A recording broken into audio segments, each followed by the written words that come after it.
dipersembahkan oleh Luwak White Coffee. Didukung oleh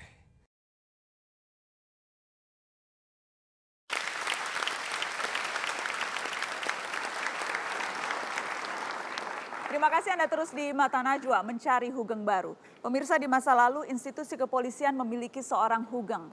Sosok Kapolri yang lurus tanpa kompromi, mengabdi tanpa pamrih dan selalu berpesan, jangan jual jabatan polisi.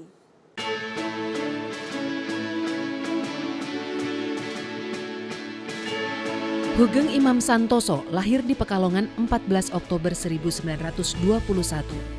Jebolan AMS, pendidikan setingkat SMA di Yogyakarta. Ia melanjutkan masa muda memilih studi ilmu hukum, lalu di masa pendudukan Jepang masuk pendidikan kemiliteran Nippon. Karir kepolisiannya dimulai tahun 1944 sebagai wakil kepala polisi Seksi 2 Jomblang, Semarang. Karirnya terus melaju hingga Menteri Sekretaris Negara Inti tahun 1966 dan terakhir menjabat sebagai Kepala Kepolisian Republik Indonesia periode 1968 sampai 1971. Hugeng menikahi Meriati Roslani, seorang penyiar radio RRI. Dari pernikahan ini lahir 3 orang anak. Hugeng dikenal sebagai pejabat kepolisian yang tidak bisa disuap. Bukan saja tegas saat menangani perkara, bahkan terhadap keluarga pun prinsipnya dijunjung tinggi. Kadang-kadang orang menyatakan dia ekstrim sedikit dalam kejujurannya. Tetapi bagi saya itu adalah pegangan untuk keluarga juga, pada anak kami juga semuanya, bahwa kami terima seadanya, hidup pas-pasan, sehingga dia itu berpegangan jangan menerima apa-apa kalau bukan hak kita. Dia adalah polisi yang memerangi korupsi dan kasus-kasus kriminal tanpa pandang bulu, tidak takut pada penguasa ataupun goyah akan uang suap. Penggemar ukulele ini baru punya rumah sendiri setelah diberi oleh Kepala Kepolisian RI ketika usia Hugeng sudah tua. Akhir karirnya tidaklah mulus. Usia 49 tahun Hugeng dicopot dari karir kepolisiannya oleh penguasa Orde Baru, diduga karena akan mengungkap dugaan penyelundupan mobil mewah oleh pengusaha yang saat itu dekat dengan penguasa. Sempat ditawari menjadi duta besar oleh Presiden Soeharto, tapi ia menolak karena merasa dirinya bukan diplomat. Agar keluarga tetap terbiayai, Hugeng berupaya membuat dan menjual lukisan, serta manggung di TVRI dalam grup Hawaiian Senior. Saya sebagai istri juga untuk menghibur Bapak selalu, pada waktu itu juga merasa berat sekali waktu itu, tapi Bapak bukan main kuatnya. Dia menemukan hobinya sendiri-sendiri dan saya kira kolega-koleganya juga mengetahui bahwa Bapak ini tidak mempunyai apa-apa karena waktu sudah itu dia semua dikembalikan. Hugeng tidak memiliki saldo tabungan. Uang pensiunnya pada tahun 2000 yang diterimanya senilai kurang dari Rp10.000.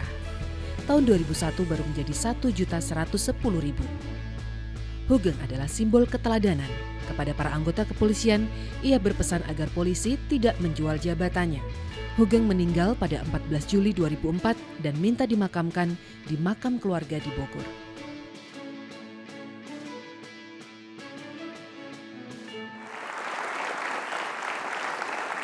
Dan telah hadir di meja Mata Najwa Sekretaris Hugeng Sudarto Marto Puspito. Selamat malam Pak Darto, terima kasih sudah hadir di Mata Najwa.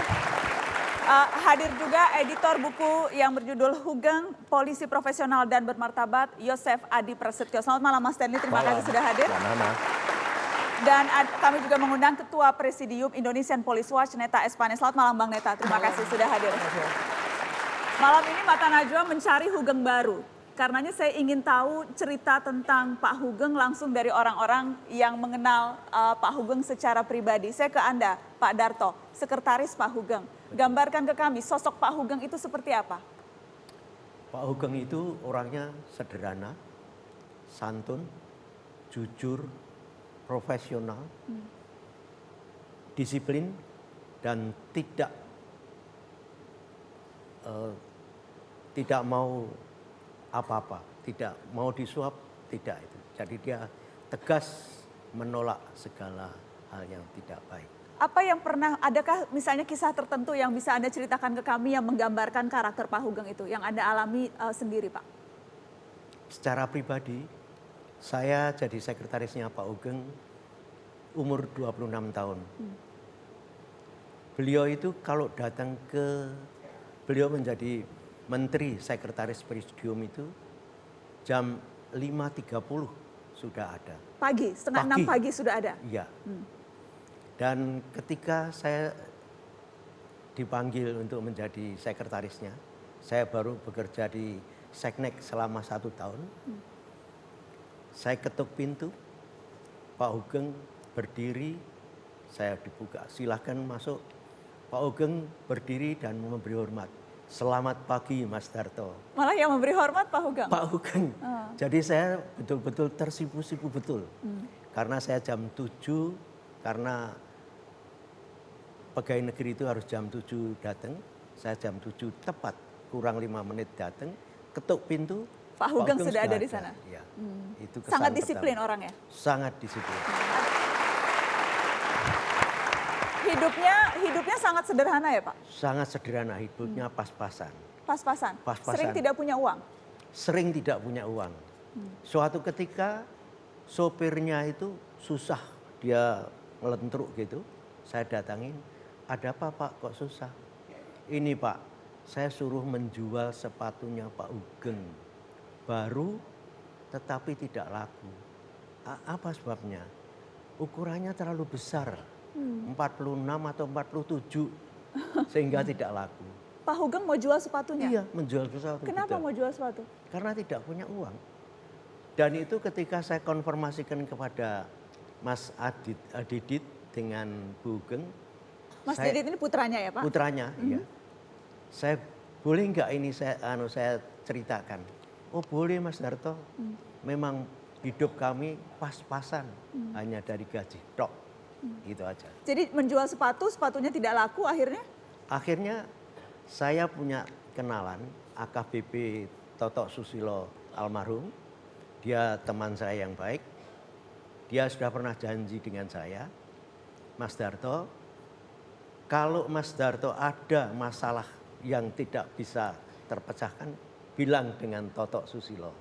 Saya akan bantu. Saya ingat, terus saya bilang, Pak Toto ini ada masalah, begini-begini Pak Ugeng menjual sepatu. Akhirnya sepatunya dibeli Pak Toto itu? Akhirnya dijual, tetapi akhirnya dibeli dengan catatan. Mas Darto, jangan sekali-sekali bilang itu yang membeli Toto Susilo. Dan sepatu itu dibayar Rp1.250 sebesar gaji saya sebulan. Jadi itu jumlah yang besar ketika itu? Bagi saya, karena itu sebulan gaji tahun 1964. Gaji saya 1.250. Jadi uang itu kemudian diberikan ke Pak Ugeng? Bukan, melalui supirnya yang disuruh menjual? Ya. Okay. Bilang dengan Pak Ugeng, jangan bilang dengan Pak Ugeng bahwa itu yang menjualkan Pak Darto. Baik Pak. Tapi apa yang terjadi, pagi-pagi itu Pak Ugeng datang, saya dirangkul, ampera Mas Darto, amanat penderitaan rakyat. Jadi akhirnya tahu juga bahwa uangnya itu didapat dari menjual sepatu. Betul. Kita kasih tepuk tangan untuk Pak Darto. Keluarkan barang ini di luar dan umumkan kepada orang-orang yang memberi ini untuk segera mengambil barang ini. Dan dalam hitungan 3 kali 24 jam kalau tidak diambil akan saya tuntut.